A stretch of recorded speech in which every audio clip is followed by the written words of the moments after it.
저도 복음을 처음 깨닫고 나서 느낀 감정이 뭐냐 하면 지옥 갈 뻔했다.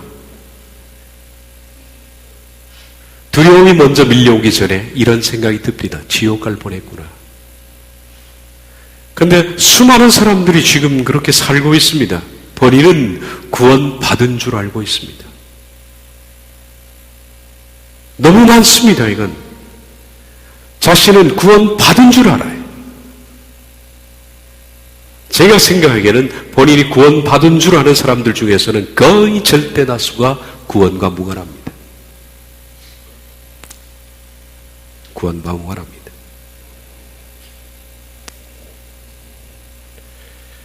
성경에는 구원받았다는 말이 없습니다. 미리형밖에 없습니다. 그래서 구원을 창세전에 받았다는 둥, 예정되었다는 둥, 전부 성경에 없는 철학입니다. 그것은 속지 마시기 바랍니다.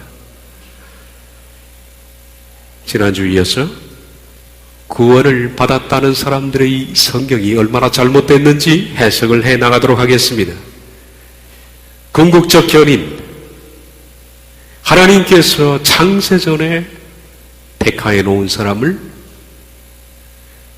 무조건적 은혜로 부르시고 그 사람이 어떤 죄를 짓든 간에 끝까지 견인해서 한 번 믿은 사람은 영원히 천국으로 인도한다는 궁극적 견인이라는 그 말씀, 성경이 어디 있느냐? 그들은 여기 있다 그럽니다.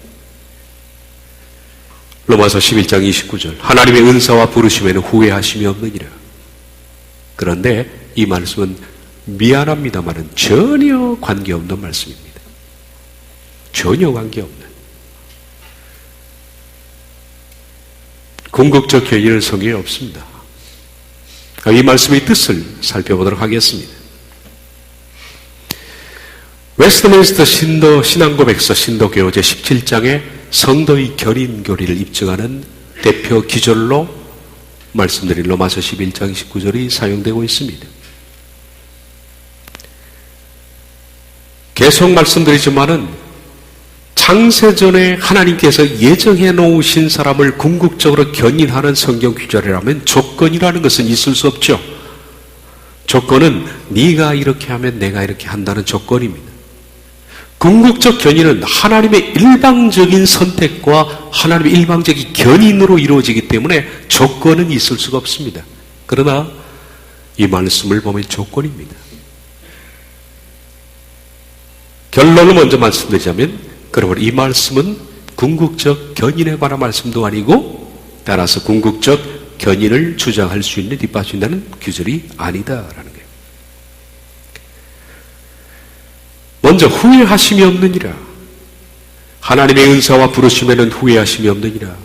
하나님께서 어떤 사람을 부르시는 것을 후회하지 않았다. 창세전에 하나님께서 그를 택하여 놓으신 사람을 불러내신 것을 후회하지 않는다라고 이 기절을 궁극적 견인으로 쓰는 거죠. 그런데 먼저 해석을 하겠습니다. 후회하심이 없느니라 라는 이 단어를 좀 수정해야 됩니다. 아메타메라토스라는 이 단어는 사전에서 repent가 아닙니다. 후회하다라는 뜻이 아닙니다. 이 단어의 뜻은 irrevocable, 돌이킬 수 없는, 변경할 수 없는, 최종적인 이런 뜻입니다. 그러므로 하나님의 은사와 부르심에는 후회하심이 없다라는 말이 아니라 돌이킬 수 없느니라, 변경할 수 없느니라 라는 뜻이 맞습니다.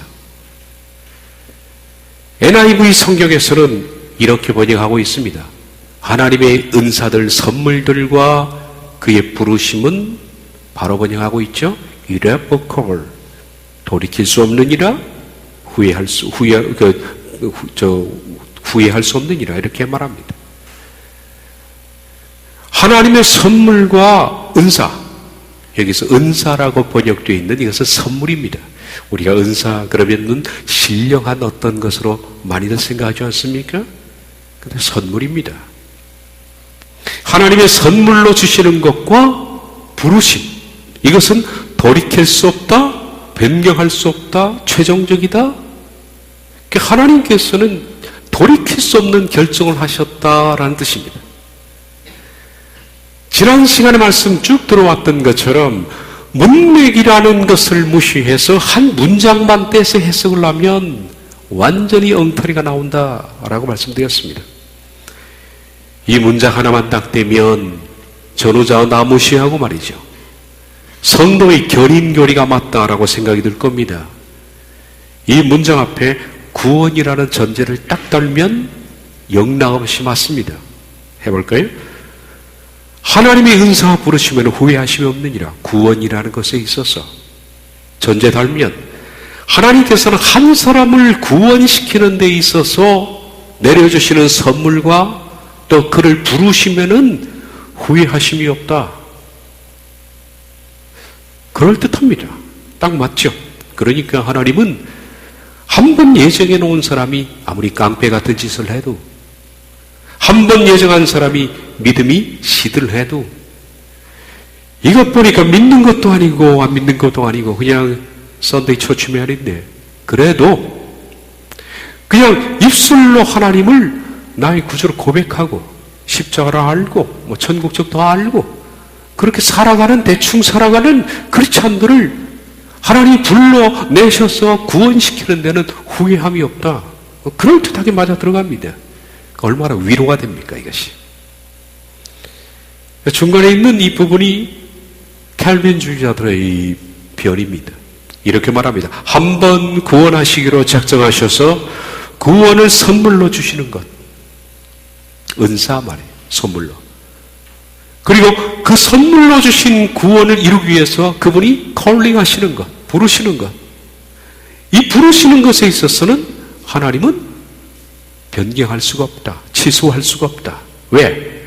창세전에 작정했기 때문에. 창세전에 작정했기 때문에. 그것은 하나님의 의지로, 하나님의 뜻으로, 하나님의 일방적인 하나님의 선택으로 했기 때문에 하나님은 불러내셔서 그를 구원시키는 데 있어서는 절대 후회함이 없다. 이렇게 얘기들을 합니다. 근데 항상 문맥을 봐라라는 겁니다. 문맥을. 제가 지금 이런 얘기를 영적으로 하자는 얘기도 아닙니다. 눈으로 얘기하는 것처럼 국어를 보라는 거예요. 국어를. 로마서 11장 전체를 보면 지금 이 말씀이 그 말씀을 말하는 것이 아니라는 것을 알 수 있습니다. 조금만 눈을 떠서 보면 이것은 창세전 개인 구원이 아닙니다. 구원에 관한 얘기가 절대 아닙니다. 지금 딴 얘기를 하고 있는 겁니다. 그럼 무슨 얘기냐?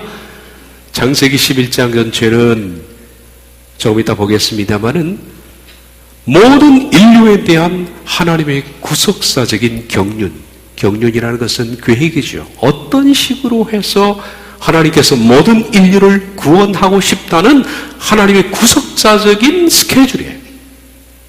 하나님 이런 스케줄을 가지고 있어요. 누가 이걸 깨닫겠습니까? 거기에 관한 말씀이 로마서 11장인데 다시 말하면, 쉽게 말하면 이스라엘 백성과 교회지요. 하나님은 이스라엘 백성과 교회를 어떤 스케줄로 하나님의 구속을 이룰 것인가 하는 것에 대한 하나님의 계획을 말씀하신 것이 로마서 11장이다. 로마서 11장은 어떤 배경에서 나왔느냐 하면요, 1절에 이렇게 시작됩니다. 바울이 먼저 질문하죠. 하나님이 자기 백성을 버리셨느냐? 그렇게 질문합니다. 원래는 로마서 11장을 충분히 읽고 난 다음에 말씀을 드려야 하지만은 사도 바울의 질문입니다. 하나님께서 내 백성, 자기 백성이라는 것은 여기서 이스라엘을 말합니다. 이스라엘 백성을 버렸느냐? 그렇게 묻습니다. 마치 사도 바울의 당시에는 하나님께서 이스라엘 백성들을 완전히 버린 것 같은 그런 느낌이 드는 겁니다. 하나님께서 이스라엘을 돌이키기 위해서 얼마나 오랫동안 애를 쓰셨습니까? 창세기 12장에 아브라함을 불러내면서 너로 한 민족을 이룰 것이다. 그리고 네 민족을 통하여, 이스라엘을 통해서 다른 땅의 모든 민족이 복을 받게 하는 하나님의 복의 계획, 이것은 구원의 계획인데, 구원의 계획이 먼저 이스라엘을 부르시고 이스라엘을 통해서 다른 모든 타 타민족을, 이방을 구원하는 것이 하나님의 스케줄이었습니다. 그래서 끊임없이 이스라엘 백성들을 선지자를 보내시고 율법을 주시고 거룩하게 하시고 정결하게 하시고 하셨습니다마는 이스라엘 역사 가운데 내내 하나님을 거역했습니다. 스데반 집사가 죽으면서 그렇게 말했죠. 우리 조상들이 하나님을 늘 거역해 왔다라고 돌에 맞아 죽기 전에 말했습니다. 늘 거역했습니다. 예수님께서 이 땅에 오셔서 이스라엘 백성들을 돌이키려고 했지만은 그래도 거역했습니다. 그 탕자의 비유에서 나타나지 않습니까? 그들은 완악했고 그리고 끝까지 지속적으로 거역했습니다. 그래서 하나님이 최종적으로 그들과 결별하는 포기 선언을 하신 겁니다. 그것이 마태복음 23장입니다. 너희는 나를 보지 못할 것이다. 포기 선언입니다. 그리고 예수님께서 교회를 세우신 겁니다. 마태복음 23장 39절에 내가 너희에게 이르노니 이제부터 너희는 찬송하리로다 주의 이름으로 오시는 이여 할 때까지 나를 보지 못하리라. 예수님의 재림 때까지 너희는 나를 보지 못할 것이다 라고 결별을 선언했습니다. 그리고 이제 성령께서 예수님의 승천 이후에 마가의 다락방이 임했고 그 성령의 시작은 곧 교회의 탄생이었습니다. 이스라엘은 완전히 배제된 채 지금까지 사역과 구원의 핵심 멤버였던 이스라엘을 배제한 채 교회를 통해서 하나님은 복음을 확장시켜놨고 백성을 부르시기 시작했습니다. 그리고 이방을 복음화하는데 교회의 선교사로 하나님이 부르신 사람이 바로 이스라엘 사람 바울이었습니다. 바울은 이 점이 고통스러웠습니다. 자기는 동족 이스라엘이 있는데 동족을 제껴놓고 이방인을 위한 복음의 전도자로 부름을 받은 것이 되었어. 그런 복음을 전하면서 자기 동족에 대한 애끓는 마음이 있었던 겁니다. 그래서 하나님이 내 백성은 버렸는가? 그렇게 묻는 겁니다. 그렇게 물으면서 그는 하나님께 어떤 은혜를 받았는지 아니면 성경을 통해서 깨우침을 받았는지 몰라도 성경에서 하나님께서 그에게 들려주셨을 것으로 생각합니다. 바울은 엘리야 시대 때 하나님이 사람들은 다 치우쳐도 하나님이 무릎을 꿇지 않는 7,000인을 남겨두었다는 사실, 이것을 신뢰로 두면서 지금 현재 이스라엘 백성들이 다 치우친 것 같아도 그러나 이들 가운데도 하나님이 소수를 구원할 계획을 갖고 있었다라는 그 계획을 바울이 알아차립니다. 그리고 이스라엘에게는 이것이 마지막 희망이다. 내 백성을 버렸느냐? 아니 아직도 희망이 남아있다. 그렇게 말하는 것이 그 다음 말씀입니다. 1절 하반절부터 5절까지 말씀이 나오죠. 내 백성을 버렸느냐? 그럴 수 없느니라. 나도 이스라엘이뇨 아브라함의 씨에서 난 자요 베냐민 지파라. 하나님이 그 미리 하신 자기 백성을 버리지 아니하셨나니 너희가 성경이 엘리야를 가리켜 말한 것을 알지 못하느냐. 그가 이스라엘을 하나님께 고발하되 주여 그들이 주의 선지자들을 죽였으며 주의 제자들을 헐어버렸고 나만 남았는데 내 목숨도 찼나이다 하니 그에게 하신 대답이 무엇이냐. 내가 나를 위하여 방안에게 무릎을 꿇지 아니한 사람 7,000명을 남겨두었다 하셨으니 그런즉 이와 같이 지금 은혜로 택하심을 따라 남은 자가 있느니라. 하나님께서 이스라엘 백성들을 다 버린 것 같지만은 남겨둔 사람이 있다. 하나님은 앞으로 이스라엘에 대해서 그때처럼 계획이 있다. 바울은 이것을 알아차린 겁니다. 이것이 바울에게는 희망이었습니다. 내 동족에는 아직 희망이 있다. 지금 현재로는 이스라엘 백성들이 불순종해서 하나님께 맡았던 복음의 사역자로서의 위치에서 쫓겨났습니다. 쫓겨나는 동시에 구원까지도 그들이 상실해버렸습니다. 완전히 물려버렸습니다. 하나님은 지금 현재 이스라엘은 완전히 제껴놓은 채 교회를 통해서 이방인을 부르고 있습니다. 그래서 11절에 이렇게 말하죠. 그들이 넘어짐으로, 그들은 이스라엘 백성이 넘어짐으로 구원이 이방에 이르렀다. 그렇게 말합니다. 그러면서 바울은 계속 경고하기를 하나님께서 이스라엘이 바로 서지 못했기 때문에 사역과 구원에 있어서 그들을 찍어버렸다는 겁니다. 마찬가지로 지금 현재 이스라엘을 찍고 교회를 불렀지만 교회 너희도 두려워해야 된다. 왜냐하면 니들 바로 못하면 이스라엘 백성을 찍듯이 교회도 하나님이 찍어버릴 것이다. 이 사실만 봐도 구원은 얼마든지 찍어버릴 수 있습니다. 여러분. 구원은 상실될 수 있습니다. 죽어봐야 한다고요? 죽어봐서 확인하면 그때는 기회가 없잖아요. 그래서 교회도 두려워하라 라고 말하는 게 17절입니다. 또한 가지 얼마가 꺾였는데 이 가지는 이스라엘 백성을 꺾었다는 겁니다. 돌감람나무인 교회입니다. 네가 그들 중에 젖붙임이 되어 참감람나무 뿌리의 진액을 함께 받는 자가 되었은즉 기가지들 향하여 자랑하지 말라. 자랑할지라도 내가 뿌리를 보존하는 것이 아니요 뿌리가 너를 보존하는 것이니라. 그러면 내 말이 가지들 꺾인 것은 나로 젖붙임을 받게 하려 함이요 하리니 옳도다. 그들은 믿지 아니함으로 꺾이고 너는 믿음으로 섰느니라. 이스라엘은 믿지 않아서 지금 하나님을 꺾어버리셨고 교회는 믿음으로 지금 섰습니다. 그러니 높은 마음을 품지 말고 도리어 두려워하라. 하나님이 원가지들 이스라엘도 아끼지 아니하신즉 너도 아끼지 아니하시리라. 그러므로 하나님의 인자하심과 준호하심을 보라. 넘어지는 자들에게는 준호하심이 있으니 너희가 만일 하나님의 인자하심에 머물러 있으면 그 인자가 너희에게 있으리라. 그렇지 않으면 너도 지키는 바 되리라. 그러고서 바울은 이어서 하나님의 구속의 경륜 드라마를 말합니다. 그러면 구원과 지금 사역에 실패한 이스라엘은 찬송하리로다 주의 이름으로 오시는 이여 할 때까지는 버려집니다. 그리고 그동안 그들이 다시 돌아오기 전까지는 하나님께서 그들로 하여금 깨달을 수 없는 그런 마음을 주셔서 막아버렸다고 합니다. 8절에 그들에게 혼미한 심령과 보지 못할 눈과 듣지 못할 귀를 주셨다. 이스라엘은 복음이 열리지 않습니다. 그래서 성경을 봐도 모릅니다. 심령이 혼미합니다. 이게 저주입니다.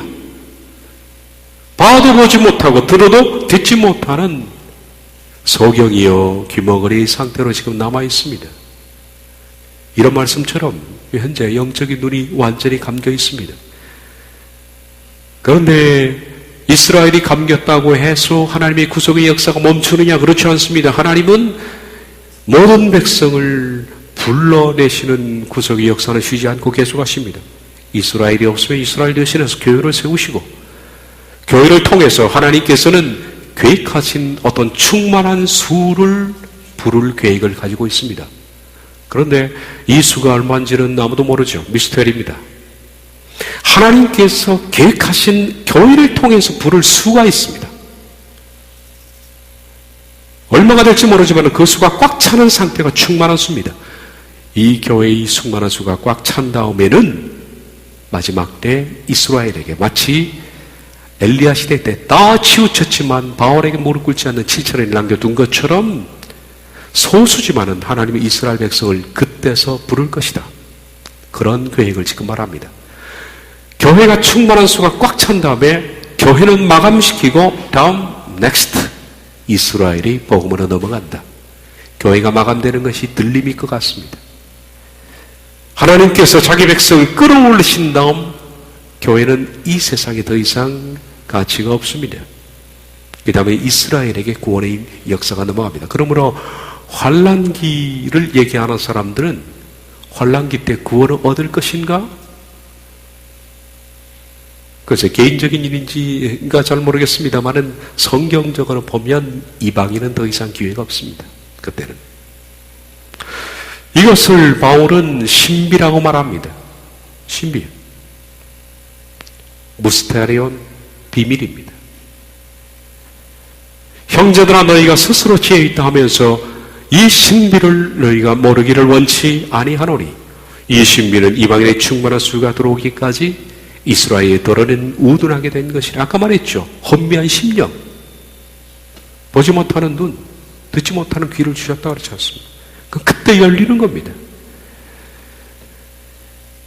우둔하게 된 이스라엘, 그리하여는 이방인의 충만한 수가 꽉 찬 다음에는 이스라엘 백성들이 드디어 본다. 보고 듣고 깨닫습니다. 그리고 그들이 아마 2000년 전에 죽인 예수님이 바로 그들이 그토록 기다렸던 메시아였다는 사실을 발견하겠죠. 그리고 통곡하게 되고 이스라엘은 다시 한번 이방인 교회가 시작된 오순절 성령 강림처럼 그들에게도 성령 강림의 역사가 또 한 번 있을 겁니다. 그것은 이스라엘에게 해당되는 겁니다. 그래서 이스라엘의 복음이 시작되는 그것이 하나님의 경륜이며 계획이라고 말씀합니다. 바울은 몰랐습니다. 그래서 자기는 몰라서 지금 현재 버려진 것 같은 자기 동족 이스라엘 보면서 가슴이 답답했습니다. 그런데 이 사실을 하나님께 듣고 깨닫고 나서 보니까 와, 하나님께서 이렇게 놀라운 계획을 세웠구나. 하나님의 구속의 스케줄은 너무 웅장하구나. 그러면서 바울이 감탄합니다. 그 말씀이 33절부터 나옵니다. 깊도다 하나님의 지혜와 지식의 풍성함이여 그의 판단은 헤아리지 못할 것이며 그의 길은 찾지 못할 것이로다. 누가 주의 마음을 알았으며 누가 그의 지혜자가 되었느냐. 누가 주께 먼저 드려서 갚으심을 받겠느냐. 이런 만물이 주에게서 나오고 주로 말미암고 주에게로 돌아갑니다. 그의 영광이 세세 있을지어다. 정말 하나님의 지혜가 깊다. 그의 판단을 누가 헤아릴 수 있겠느냐. 누가 주님의 계획을 알겠는가. 모든 것은 다 주님에게서 나오고 주님으로 말미암고는 통하여 가고 그리고 주님에게로 돌아가는구나. 하나님이 모든 구속사의 드라마는 하나님이 써내려 가시는 것이다. 그에게 영광이 돌아갈지어다. 아멘 하고 마칩니다. 이 말씀 속에 나오는 것이 29절입니다. 하나님의 은사와 부르심에는 후회하심이 없느니라. 그러면 여기서 은사와 부르심이 뭘까요? 이 은사와 부르심은 이스라엘과 이방인 교회를 향한 하나님의 웅대한 구속의 드라마죠. 이것을 하나님이 주시는 것과 그리고 이를 통해서 이스라엘을 부르시고 이방인을 부르시고 하는 그 계획은 변경할 수 없다는 얘기지 개인 구원을 변경할 수 있다는 얘기입니까? 아닙니까?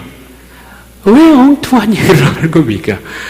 답답해서 속된 말로 환장을 하겠습니다. 답답해서. 보시니까 아시겠죠, 여러분? 이것은 하나님의 구속의 계획에 이방인을 향한 이스라엘을 향한 그 계획을 진행함에 있어서 만물이 주에게서부터 나오고 주로 말미암고 주로 돌아가는 모든 계획, 실행 그리고 완성 이것은 하나님이 하시는 것이고 이 부분에 있어서 이것은 하나님의 일방적인 주권입니다. 이것이야말로. 그리고 하나님은 결코 이 일에 있어서 후회하심이 없다. 이러복해볼 변경이 안 된다. 일단 이 구속사의 드라마를 작정하신 것은 결코 변경될 수 없는 최종적으로 결정된 하나님의 일이다라는 거지. 어디 창세전에 하나님이 부르신 사람을 결코 끝까지 구원하신다는 것이 하나님이 변경하신 뜻이라고 변경할 수 없는 뜻이라고 말하는 것은 어디서 도왔느냐. 이처럼 문맥을 무시하면 성경을 엉터리로 해석한다. 성경을 오해하면 진리가 혼동됩니다. 진리가 혼동되면 지옥 갈 수 있습니다. 진리가 혼동되면 진리는 성경은 날카로워야 합니다. 그러지 않으면 지옥 갈 수가 있다는 겁니다. 구원은 두렵고 떨림으로 이루어 나가야 되는 것이고 구원은 언제든지 상실될 수 있다는 것을 기억해야 됩니다. 구원을 받아놓은 사람은 아무도 없습니다. 나 구원 받았네 라는 것은 결코 없는 일입니다. 그렇습니다. 하나님의 구속의 역사가 변경될 수 없다는 것이지 창세전 개인 구원이 변경될 수 없다는 것이 아니다. 그럼에도 불구하고 아직도 웨스트민스터 신앙고백서 신도교 17장에는 구원의 견인교리를 입증하는 구절로 지금도 쓰여지고 있다. 안타깝다는 얘기입니다.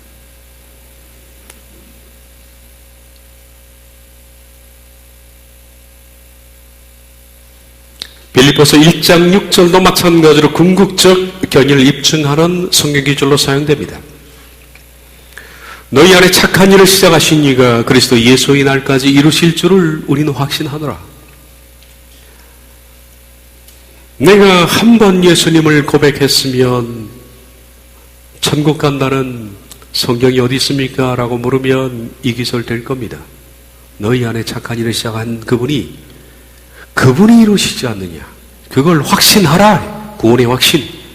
그러므로 확신만 있으면 그분이 이루어 나가신다. 라고 대표적으로 빌립보서 1장 6절이 사용되고 있습니다. 마찬가지로 이것은 문맥을 떠난 엉터리 문장 해석이다. 결코 그 뜻이 아니다. 라는 것을 말씀드리겠습니다. 이 구절을 성도의 교리로 보는 사람들이 견해는 다음과 같습니다. 그들의 얘기입니다. 어떤 목사의 신학적 설교를 제가 인용을 해왔습니다. 빌립보서 1장 6절 역시 성도의 교리를 입증하는 구절이다. 여기서 착한 일을 시작하신 할 때 착한 일이라는 것은 구원을 말한다. 어디 있나요 그게? 착한 일이 구원이라는 게 어디 있습니까? 근데 그렇게 보는 겁니다. 너희 속에 구원을 시작하신 이라고 보는 겁니다. 착한 일을 시작하신 그리스도 예수의 날이라는 것은 재림을 말한다. 그러므로 빌립보 성도에게 구원을 시작하신 하나님께서 예수님의 재림 때까지 구원을 이루어 나가신다. 누가? 그분이 하시는 것이다. 착한 일을 시작하신 건 누구냐? 그분이다. 구원은 누가 먼저 시작했느냐? 하나님이 먼저 시작했다. 착한 일을 시작하게 했다. 그리고 이루어 나가신다. 누가 하느냐? 하나님이 하신다. 우린 뭐야? 그냥 믿고 가만히 있으면 된다. 그렇게 말하죠. 시작하신 분도 하나님이시며 이루신 분도 하나님이시다. 성도는 하나님께서 시작하신 구원을 하나님의 마지막까지 끝까지 견인해서 이루어 나간다. 바울은 이 점을 확신하고 있다. 이렇게 말합니다. 그런데 불행한 소식은 여기 착한 일은 결코 구원에 관한 얘기가 아니다. 지금 바울이 그 얘기를 하는 것이 아니다. 게다가 앞서 말씀드린 것처럼 이건 조건이 붙어 있는 것입니다. 조건이. 빌립보서 1장 6절 한 절만 딱 보면 이것도 그렇게 해석될 수가 있다. 그러나 항상 우리가 보는 것처럼 문맥을 넓혀서 보자. 바울이 말하고 있는 착한 일이라는 것은 뭘까? 앞절을 보면 앞절만 봐도 알 수 있습니다. 빌립보서 3장 1절, 3절에 6절. 내가 너희를 생각할 때마다 나의 하나님께 감사하며 간구할 때마다 너희 무리를 위하여 기쁨으로 항상 간구함은 너희가 첫날부터 이제까지 복음을 위한 일에 참여하고 있기 때문이라.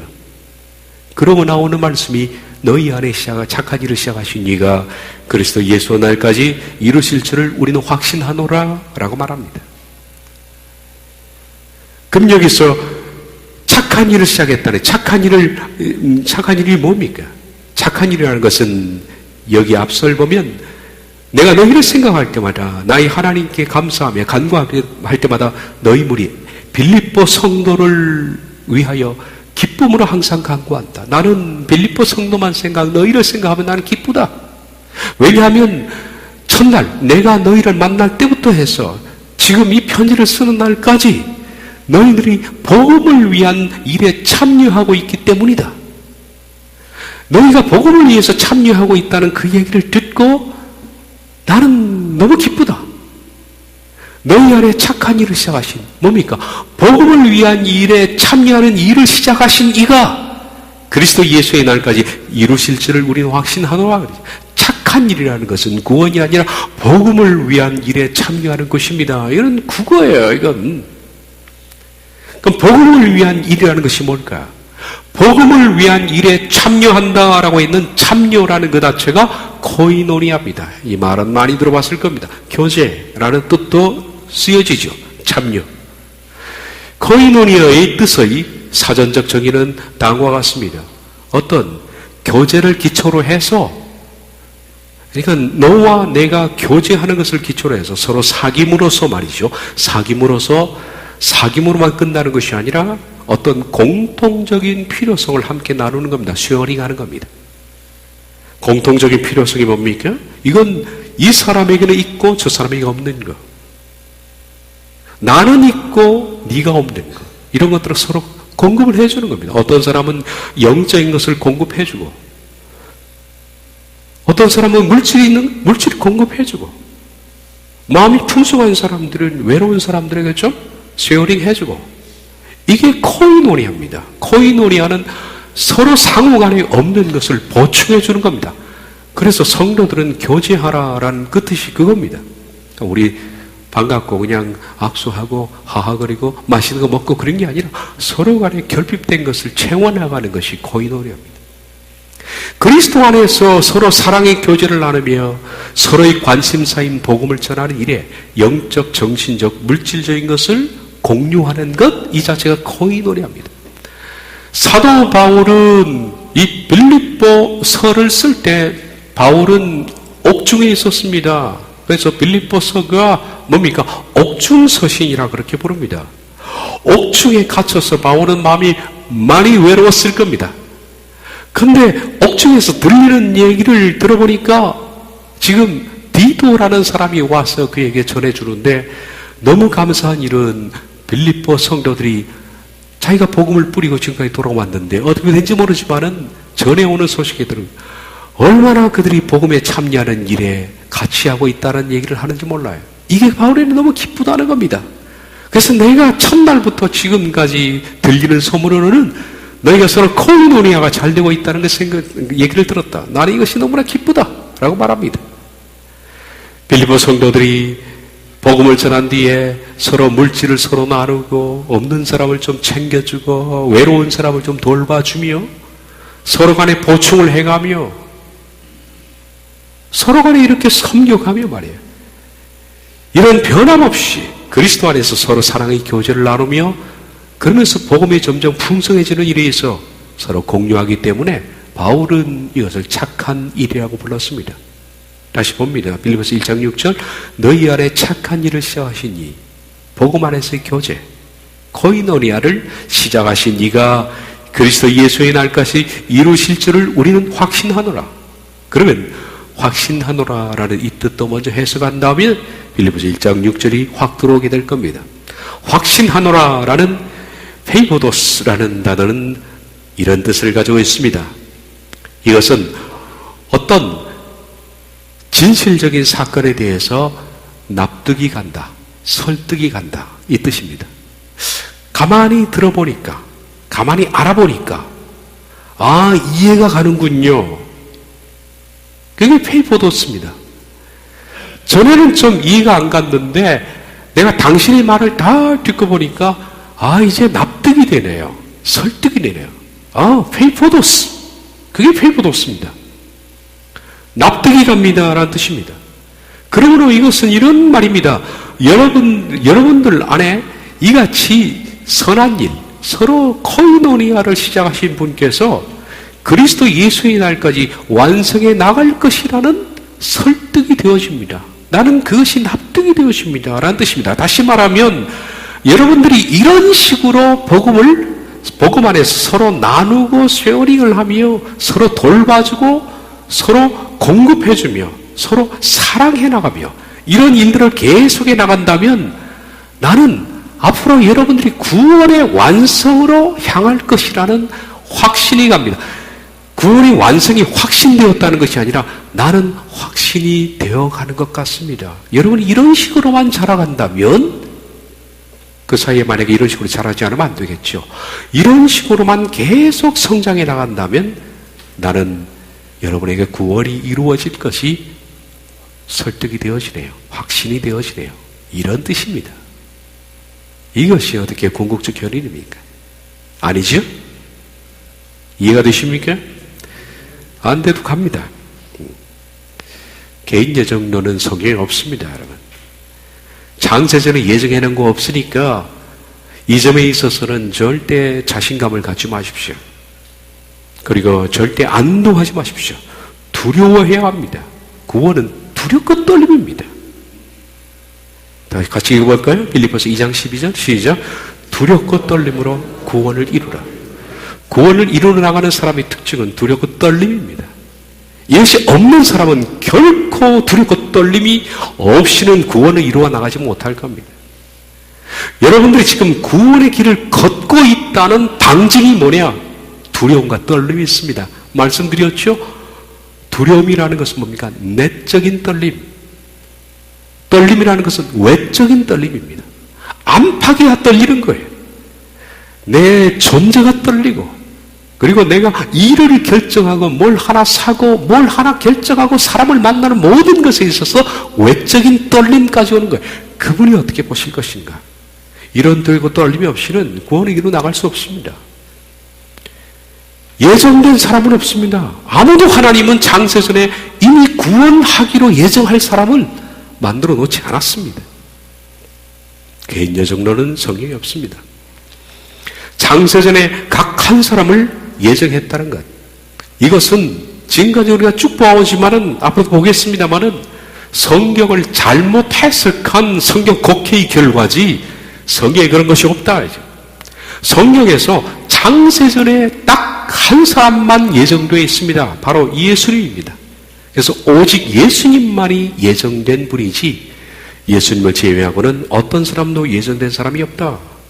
사도행전 3장 20절 주께서 너희를 위하여 예정하신 그리스도 곧 예수를 보내시니 오직 예수님만이 택자입니다. elect man입니다. 예수님만이 elected man이지 다른 사람은 아무도 택자가 아닙니다. 이 말에 칼빈주의자는 반발할 겁니다. 에베소서에 있지 않느냐? 그렇습니다. 에베소서 1장에 보면 우리를 창세전에 예정했다는 말씀이 얼마나 많이 나옵니까? 거기 있습니다. 그럽니다. 그래서 에베소 1장은 칼빈주의자들이 창세전 예정을 증명하는 단고 메뉴로 쓰여지고 있다. 에베소 1장을 열어보겠습니다.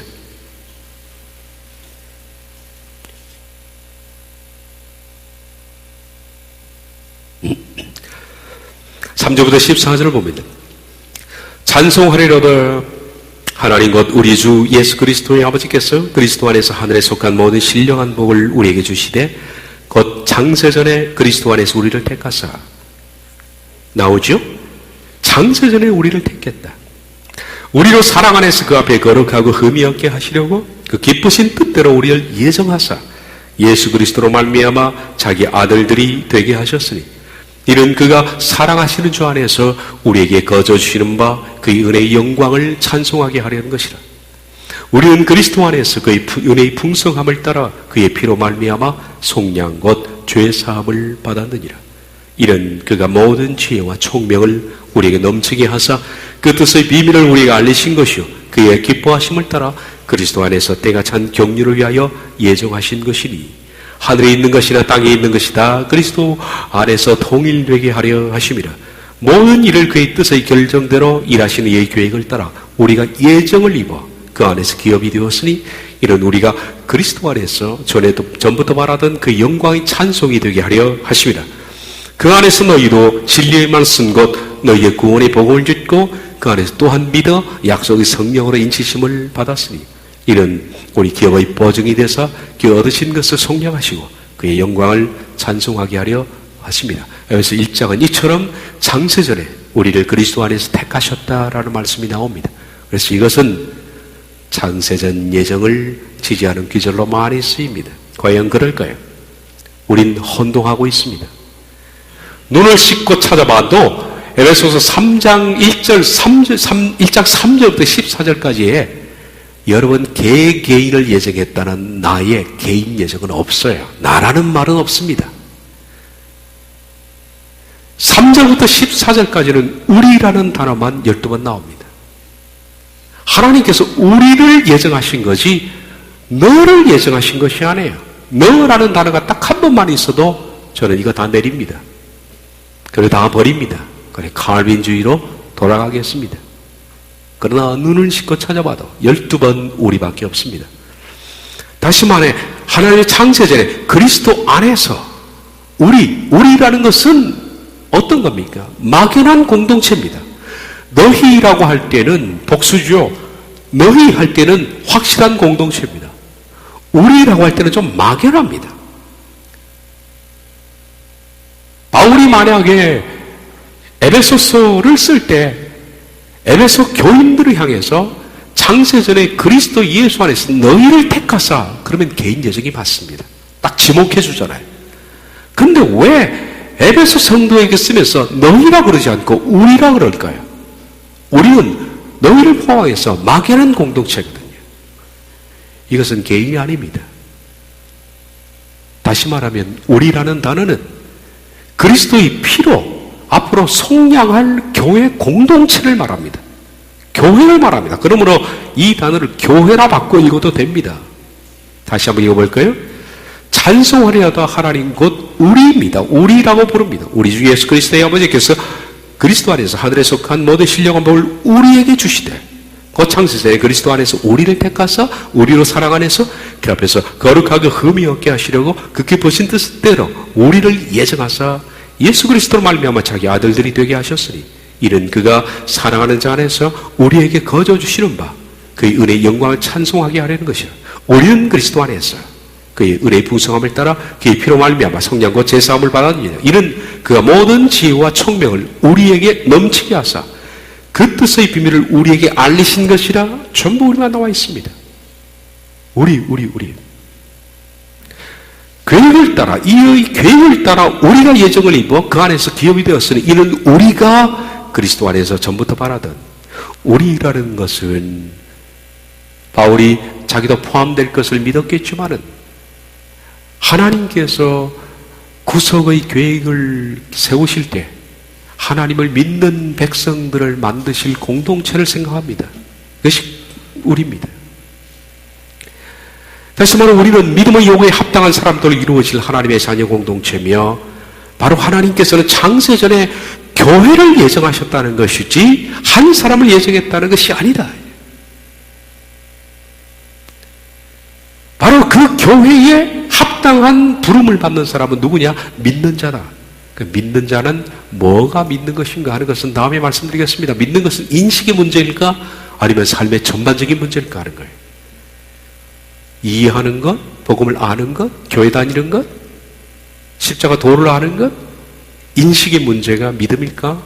믿음은 완전한 변화까지를 가르쳐서 믿음이라 하는 것인가? 거기에 대해서는 후에 말씀드리겠습니다. 어쨌든 창세전에 믿는 자들로 구성된 자녀 공동체를 만들 것을 예정하셨고, 그리고 이 공동체 안에는 누구든지 하나님께서 그 합당한 믿음을 가지고 있으면 부르십니다. 누구든지. 그래서 누구든지가 전제 조건입니다. 누구든지 믿기만 하면 다 이 공동체에 들어올 수가 있다. 그리고 또한 하나님께서는 할 수만 있다면 이 세상 모든 사람들이 하나님이 세우신 믿음의 기준에 부합된 삶을 살아 다 들어오기를 원한다. 그게 하나님의 원이지 않습니까? 베드로후서 3장 9절에 주께서는 너희를 위하여 오래 참으사 아무도 멸망하지 아니하고 다 회개하기에 이르기를 원하시는. 누가 하나님이 지옥 가기를 원하십니까? 다 회개하여 들어오기를 원하시죠. 어떤 사람이라도 멸망하는 것을 원치 않습니다. 그것이 하나님의 사랑의 속성입니다. 야고보 3장 모세가 광야에서 뱀을 든 것 같이 인자도 들려 하리니 이는 그를 믿는 자마다 everybody 모든 사람마다 영생을 얻게 하려 하십니다. 하나님 원이에요. 믿기만 하면 영생을 얻게 하는, 믿는 자마다는 조건입니다. 아까 말씀드린 게 믿음이라는 것은 인식의 문제인가 삶의 문제인가 하는 그 차로 나중에 말씀드리겠습니다. 어쨌든 믿는 자마다 하나님 영생을 다 주시기를 원합니다. 근데 예정론자들은 아무리 믿는다고 해도 예정되어 있지 않는 사람은 절대 구원하지 않습니다. 이게 웬 폭행입니까 이것이? 하나님이 세상을 이처럼 사랑하사 독생자를 주셨으니 이런 그를 믿는 자마다 멸망하지 않고 영생을 얻게 하려 하심이라. 그러다가 우리가 12절까지 읽었는데요, 12절에서 드디어 우리가 12번 나오다가 너희로 바뀝니다. 너희는 빌립보 성도입니다. 너희로 바뀌는 대목이 13절 딱 한 번 나옵니다. 모든 일을 그의 뜻의 결정대로 일하시는 이 계획을 따라 우리가 예정을 입어 그 안에서 기업이 되었으니 이는 우리가 그리스도 안에서 전부터 말하던 그 영광의 찬송이 되게 하려 하심이라 12절이 끝났어요. 그리고 13절 그 안에서 너희는 누구예요? 빌립보 성도를 바로 지목하는 특수한 어떤 제한된 그룹입니다. 그 안에서 너희도 진리의 말씀 곧 너희의 구원의 복음을 듣고 그 안에서 또한 믿어 약속의 성령을 인치심을 받았으니 라고 말합니다. 그러면 우리에서 너희로 넘어가는 것이 13절입니다. 그래서 13절을 보면 직역을 하면 당황하시게 됩니다. 너희까지도 이 번역이 안 됐어요. 13절에 보면 너희 그 안에서 너희도 그랬습니다. 너희도가 아닙니다. 너희도가 아니라 이 단어가 카이 휘메이스 카이는 까지도라는 뜻입니다. 너희까지도 이 번역이 안 돼 있는 거예요. 참 안타까워요. 너희까지도 그분 안에서 진리의 말씀을 듣고 너희의 구원의 복음을 듣고 믿기까지 하였다. 마찬가지로 까지라는 단어가 하나 또 나옵니다. 맨 밑에 보면 카이 피스티안 산트 믿기까지 하였다. 너희까지도 믿기까지도 하였다. 이 뜻이 뭡니까? 자, 우리라는 구원 공동체를 하나님이 설정하셨습니다. 이 구원 공동체에 들어오도록 하나님께서는 창세전에 교회에 대한 구원의 스케줄을 세워놓으셨습니다. 그리고 그 구원의 스케줄을 세워놓은 대로 하나님께서는 이방인들을 믿음의 조건에 부합되는 자들을 부르시고 있습니다. 천국 백성이 하나씩 늘어나고 있죠. 바울은 이 얘기를 했습니다. 12절까지 하나님께서 창세전에 교회를 예정하사 그 교회를 예정하신 목적은 하나님이 영광을 받기 위함이다. 하나님이 이미 창세전에 우리를 교회를 부르시기로 작정하셨다. 그런데 13절 빌립보 성도 너희까지도 지금 말씀을 듣고 너희까지도 믿고 있구나. 너희도 들어갈 수가 있겠구나. 그 뜻이죠. 오케이, 이해가 되셨습니까? 이 부분을 쉽게 얘기해줘도 이해를 못하는 사람이 많이 있습니다. 그래서 까지도라는 번역이 중요한 겁니다. 너희까지도 그렇게 되다니. 너희까지도. 그래서 바울은 감탄하는 겁니다. 지금 현재 너희도 이렇게 하나님의 부름의 조건에 합당한 삶을 살고 있어요. 너희들도 역시 참여할 수 있겠구나. 너무 즐거워. 이 뜻이죠. 바울이 말하는 것은 하나님은 창세전에 공동체를 택하시고 예정하셨는데 그것이 하나님의 기쁘신 뜻이고 공동체를 통하여 예수 그리스도로 말미암아 하나님의 아들이 되게 하셔서 우리의 영광을 찬송하게 하려 하시는데 에베소 교인 너희까지도 진리의 말씀을 듣고 믿기까지 하고 있구나 라고 말하는 겁니다. 이제 에베소서 1장 우리가 13절까지 읽었는데 그 뒤에 나오는 바울의 기도가 이해가 됩니다. 그 앞서 말씀이 이해가 안 되면 이 기도도 이해가 안 됩니다. 그러므로 나도 여러분이 주 예수를 믿는다는 것과 여러분이 모든 성도를 사랑한다는 것을 듣고서 여러분이 기억하면서 기도를 올리며 여러분을 두고 끊임없이 감사를 드립니다. 너희까지도 이러고 있구나.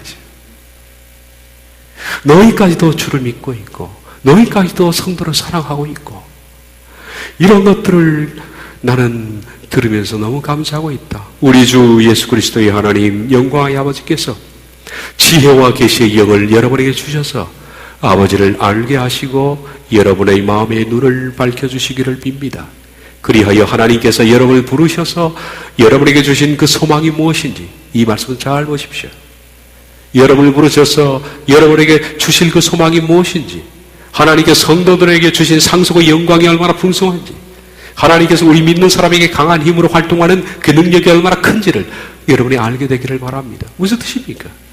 너희까지도 이렇게 복음에 참여하고 있는데 나는 여러분이 지혜와 계시의 영을 받아서 눈을 떠서 하나님이 여러분을 교회 공동체로 부르시고 있는데 그 교회 공동체가 장차 받을 상속의 영광 하나님의 소망이 얼마나 큰지를 이것까지도 여러분이 좀 깨달았으면 좋겠다. 그런 뜻이에요, 여러분.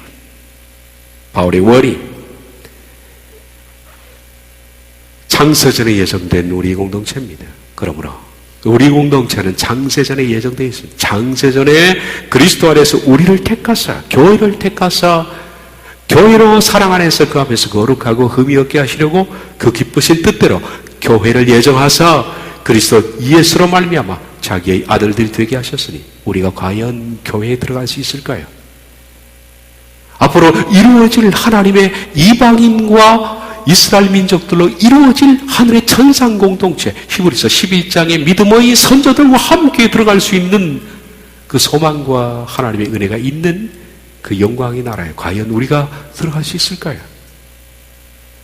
근데 여러분들이 점점 교제하면서 서로 공급해가며 서로 사랑해가며 첫날부터 지금까지 성장해 나가신 모습을 볼 때 이런 식으로 한다면 여러분들까지도 들어갈 수 있을 것이라고 저는 이해가 되어지네요. 바울의 말입니다. 그리고 저도 그런 말을 같이 했으면 좋겠습니다. 예. 조금만 더 하고 마치겠습니다. 그러면 창세전이라고 말했는데 창세전에 그리스도 안에서 우리를 택했다는데 창세전이 뭘까? 카타볼레 코스모, 프로는 비포입니다. 전이라는 뜻이고 카타볼레라는 단어는 제가 설명해 드리겠습니다. 코스모스는 세상입니다. 창세전은 세상을 카타볼레하기 전이라는 뜻입니다. 먼저 카타볼레는 카타라는 단어와 볼레가 합쳐졌습니다. 이 카타볼레는 어떤 경우는 물건을 갖다 집어 던져 놓는 겁니다. 휙, 카타볼레입니다. 집어 던져의 뜻이죠. 그리고 코스모스라는 개념의 뜻은 하나님이 창조하신 세상이 아닙니다. 이건 타락한 세상이에요. 하나님이 창조해 놓은 게 타락되었을 때 그걸 부를 때 세상, 코스모스라 그렇게 부릅니다. 그러므로 코스모스의 뜻은 타락이 전제되어 있습니다. 원래 하나님께서 창조하신 창조된 세상이 코스모스가 아닙니다. 요한복음 3장 16절에 코스모스가 나오죠. 하나님이 세상을 이처럼 사랑하사. 그때 코스모스입니다. 그 세상이 뭡니까? 타락된 세상조차도 사랑하사. 하나님이 창조하신 세상을 사람이 마귀를 끌어들여서 다 타락시켜 놨지만 그조차도 사랑해서 독생자를 주셨으니 이란 뜻입니다. 그러면 창세전이 무슨 뜻일까요? 이 창세전은 창세기 1장 1절에 나와 있는 하나님이 세상을 창조하시니라 라는 그 세상이 아닙니다, 여러분. 이건 무결점 세상입니다. 이건 창세기 1장에 세상을 창조한 그 세상이 아니라 아담이 타락한 뒤에 세상에 죄가 들어와서 그 죄가 완전히 세상을 잠식하기 전에 그 세상을 말합니다. 그것이 바로 창세전입니다. 하나님은 아담이 타락한 뒤에 그리스도 안에서 공동체 구원을 예정하셨습니다. 다시 언제 하나님께서 교회를 통해서 교회 공동체를 통해서 하나님이 만인을 부르실 것을 계획했을까? 창세전입니다. 다시 말하면 창세기 1장 1절 하나님이 세상을 창조하기 전에 그 계획을 세워놓으신 것이 아니라 세상을 창조해 놨는데 아담이 마귀를 끌어들여 타락해버렸습니다. 타락해서 세상이 코스모스가 되기 전 바로 그 세상 전에 하나님이 공동체를 통해 교회를 통해서 백성들을 구원해야 되겠구나라는 계획을 하셨다는 겁니다. 이해가 되셨습니까?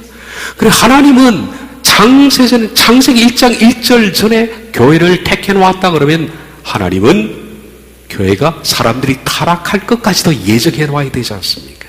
그런데 하나님은 그런 계획이 없는 거예요, 여러분. 아담으로 말미암아 세상이 타락되자 그 타락되기 바로 직전에 하나님은 완전히 세상이 타락으로 물들어지기 직전에 하나님의 창세전에 그리스도 안에서 교회를 택할 계획을 세워놓았다라는 뜻입니다. 그러므로 이것은 하나님의 교회 공동체 예정은 세상 만물을 창조하기 전이 아니라 타락한 후인 때로부터 시작되었다는 겁니다. 바로 이때죠. 아담이 타락한 뒤에 창세기 3장 15절 내가 너로 여자와 원수가 되게 하고 내 후손도 여자의 후손과 원수가 되게 하리니 여자의 후손은 내 머리를 상하게 할 것이요 너는 그의 발꿈치를 상하게 할 것이다. 타락한 직후에 하나님은 안 되겠다. 교회를 세우고 그를 통해서 백성을 불러야겠다. 우리를 불러야겠다. 그렇게 계획을 하셨다고 합니다. 하나님은 타락 후 자녀를 이루실 공동체를 만드실 것을 예정하셨습니다. 이 하나님의 원입니다. 그 공동체는 하나님의 은혜에 믿음으로 반응해서 나오는 모든 자들을 하나님은 부르실 계획을 갖고 있습니다. 아직 이루어지지 않은 구원을 향하여. 그래서 오늘도 우린 육체와 세상과 사탄의 전쟁을 치르고 있는 사람입니다. 두렵고 떨림으로 구원의 전쟁을 치르고 나가서 마침내 구원을 이루어낼 그 자녀들을 포함한 그 공동체를 하나님은 설레는 마음으로 세웠다는 겁니다. 그것은 하나님의 계획이며 설렘입니다. 그리고 그 나라를 사모하는 우리 모두의 설렘이게 합니다. 이미 구원은 시작되었습니다만은 아직 구원은 받지 않았습니다.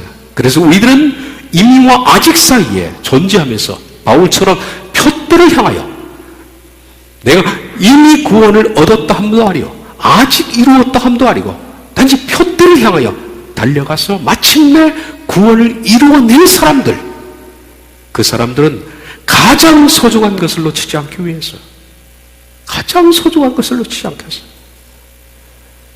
마치 밭에서 엄청난 부활을 발견한 것처럼 기뻐 뛰며 자신의 모든 소유를 팔아서 그 밭을 반드시 사고 마는 사람들, 복음을 위해서는 전 삶을 올인하는 사람들, 천국을 얻기 위하여 내 삶을 완전히 드린 사람들, 어떻게 해서든지 구원에 이르기 위해서 달려가는 사람들, 그런 사람들에게 성령님이 도우시고 그 사람들이 더욱 자녀로 성장할 수 있도록 위로하십니다.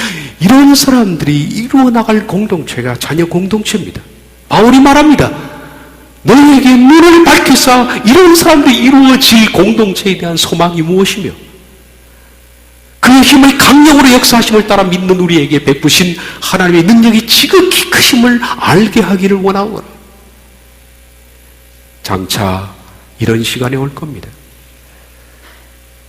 이런 시간 상상만 해도 우리 심장이 멈춰버릴 것 같습니다. 이 땅에서 피 묻은 전투복을 벗지 않고 치열한 접전을 치러낸 그 자녀들의 눈에서 마침내 눈물을 닦아내시고 영광의 세마포옷으로 갈아입히시고 그들의 머리에 묘의 멜류관을 씌우실 그날을 바라보면서 저와 여러분은 오늘도 피 묻은 전투복을 벗지 않고 전신갑주를 입은 채 세상을 살아가는 사람들, 하나님의 자녀로 이루어질 그 공동체를 멀리서 바라보고 환영하며 히브리서 11장처럼 이 땅에서는 나그네요 외국인으로 살아가는, 이 땅에 발을 딛고 살고 있지만 마치 낯선 땅인 것처럼 그런 외국인들에게 이 공동체는 마침내 실현될 것입니다. 기도하겠습니다.